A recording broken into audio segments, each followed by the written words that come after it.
Episode 3 के starting में हम देखते हैं कि महेश्वरी क्लासेस के बच्चे महेश्वरी के पास जाते हैं और उसको बोलते हैं कि उनको फिज़िक्स के लेक्चर्स में इश्यूज़ हो रहे हैं। उनको प्रोफेसर भार्गव का पढ़ाया समझ नहीं आ रहा है। उनकी बातें सुनने के बाद महेश्वरी उनको क्लास में जाने के लिए बोलता है और अपने असिस्टेंट को कार निकालने के लिए कहता है। दूसरी तरफ जीतू भैया अपने फिज़िक्स की क्लासेस कंडक्ट कर रहे होते हैं और क्लास में बैठे बच्चों से 11th क्लास से सर्कुलर मोशन का एक क्वेश्चन पूछते हैं। सब बच्चे आपस में आंसर डिस्कस कर रहे होते हैं और तभी वर्तिका जीतू भैया को उसका सही आंसर बता देती है। जीतू भैया उससे काफ़ी ज़्यादा इंप्रेस होते हैं और उससे उसका नाम और उसके लास्ट टेस्ट के मार्क्स पूछते हैं, जिस पर वर्तिका उनको बताती है कि उसने लास्ट टेस्ट हेल्थ इश्यूज़ की वजह से नहीं दिया था। जीतू भैया वर्तिका को शाबाशी देते हैं और नेक्स्ट टेस्ट में फोड़ने को बोलते हैं। क्लास के बाद वर्तिका और वैभव मैकडी जाते हैं। वहाँ की भीड़ देखकर वर्तिका उसको बोलती है कि मंथ एंड है और उसकी पॉकेट मनी ख़त्म हो गई है, सो क्यों ना वो मेस में जाकर ही खाना खा ले। वैभव उसको बोलता है कि वो ऑर्डर कर दे, उसने पैसे ऑलरेडी सेव करके रखे हुए हैं। वो उसको बोलता है कि लड़के अपनी फर्स्ट डेट पर लाउंज बुक करते हैं, मूवीज़ और पॉपकॉर्न्स में हज़ारों रुपए उड़ाते हैं, तो इतना तो कर ही सकता है। वर्तिका उसको बोलती है कि नेक्स्ट डेट अब वो खुद ही प्लान करेगी। वैभव उससे 2 दिन बाद डेट प्लान करने को बोलता है क्योंकि टेस्ट आ रहा होता है और उन दोनों को टेस्ट में अच्छा मार्क्स स्कोर करना होता है। और तभी वैभव ऑर्डर कलेक्ट करने के लिए चला जाता है। इसमें हम एक चीज़ नोटिस करते हैं कि जब भी वर्तिका के सामने टेस्ट की बात होती है वो थोड़ा सा घबरा जाती है और थोड़ा टेंस भी हो जाती है। वहीं दूसरी तरफ जीतू भैया अपने इंस्टीट्यूट के लिए फैकल्टी रिक्रूट कर रहे होते हैं। वो केमिस्ट्री के लिए सारिका मैम को रिक्रूट करना चाहते हैं और उनको जॉब के लिए ऑफर करते हैं।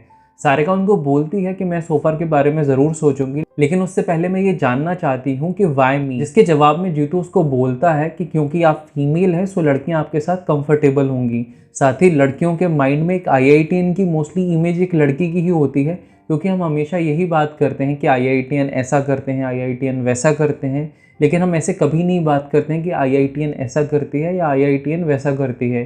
तो एक फीमेल IITN को देखेंगे तो उनको एक कॉन्फिडेंस मिलेगा। जीतू उसको बोलता है कि लड़कों को प्रॉब्लम होती है तो वो तो मेरे पास आ जाते हैं, लेकिन मैं चाहता हूँ कि लड़कियों के पास भी कोई हो सो दैट वो अपनी प्रॉब्लम उसको बता सके। सो आपके होने से उनको सपोर्ट मिलेगा। सारिका जीतू की बातों से काफ़ी इंप्रेस होती है और उसका ऑफर को वो एक्सेप्ट कर लेती है। इसके बाद वो दोनों मैथ फैकल्टी के सजेशन के लिए अग्रवाल सर के पास जाते हैं। अग्रवाल सर उनको गगन रस्तोगी से मिलने को बोलता है, जो कि इस समय महेश्वरी में पढ़ा रहा होता है। अग्रवाल सर के अकॉर्डिंग वो एमर्स इंस्टीट्यूट के लिए एक सही चॉइस हो सकता है। उसके बाद हम देखते हैं कि महेश्वरी अपनी कार से एमर्स इंस्टीट्यूट के बाहर से गुजरते वक्त उसको देखता है और फिर वहाँ से निकल जाता है। नेक्स्ट डे इंस्टीट्यूट में टेस्ट होता है जहाँ पर सारे बच्चे आए हुए होते हैं। वैभव वर्तिका के बारे में पूछता है, लेकिन किसी को भी पता नहीं होता कि वो क्यों नहीं आई है। वैभव उसको कॉल करता है तो वर्तिका उसको बताती है कि उसको हेडेक है और वो टेस्ट नहीं दे पाएगी। फिर वैभव उसको बोलता है कि वो शाम कर भी आकर टेस्ट दे सकती है, लेकिन वर्तिका उसको बोलती है कि उसे नहीं लगता कि उसका सर दर्द शाम तक भी ठीक हो पाएगा। वर्तिका उसको एक्स्ट्रा पेपर लेने के लिए बोलती है सो दैट वो घर पर बैठकर ही पेपर को सॉल्व कर लेगी। उसके बाद वैभव अपना और वर्तिका का क्वेश्चन पेपर लेता है और वहाँ से चला जाता है। वो वर्तिका के पास जाता है, तब वर्तिका पढ़ रही होती है। वैभव उसको बोलता है कि सर दर्द ने इतना जल्दी साथ छोड़ दिया और उससे एग्ज़ाम न देने की वजह पूछता है। और तभी वहाँ शिवांगी और मीनल भी आ जाते हैं। शिवांगी वैभव को बताती है कि उसने कई बार टेस्ट देने के लिए उसे बोला है, लेकिन वो सुन ही नहीं रही है।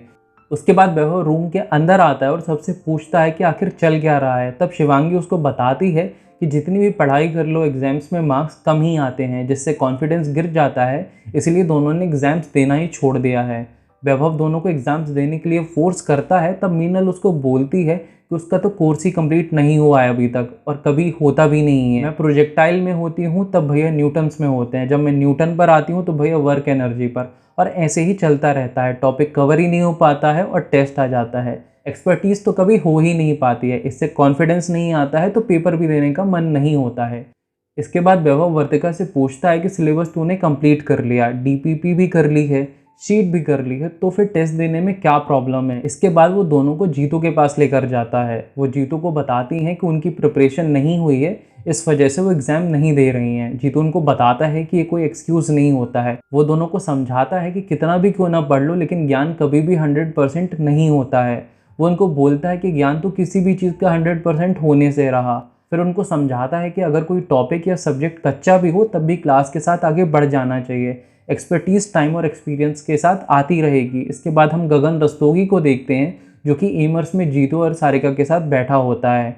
वो उनको बोलता है कि उसको इंस्टीट्यूट ज्वाइन करने में कोई प्रॉब्लम नहीं है, लेकिन जब उसकी मैथ्स वर्क करेगी वो तभी उसे ज्वाइन करेगा। वो उनको अपनी कुछ टर्म्स एंड कंडीशंस बताता है कि doubt classes, extra classes, lectures सुबह 8 से शाम को 8 बजे तक रहेंगे। 1 घंटे का लंच ब्रेक लेगा, दिन में 2 कप चाय बिना शक्कर वाली। साथ में उसको बोलता है कि उसे साल में 8 छुट्टियां लगेंगी और कॉन्ट्रैक्ट 2 साल का बनेगा। रस्तोगी जीतू को बोलता है कि उसको उसकी 2 साल की सैलरी कंफर्म करनी पड़ेगी।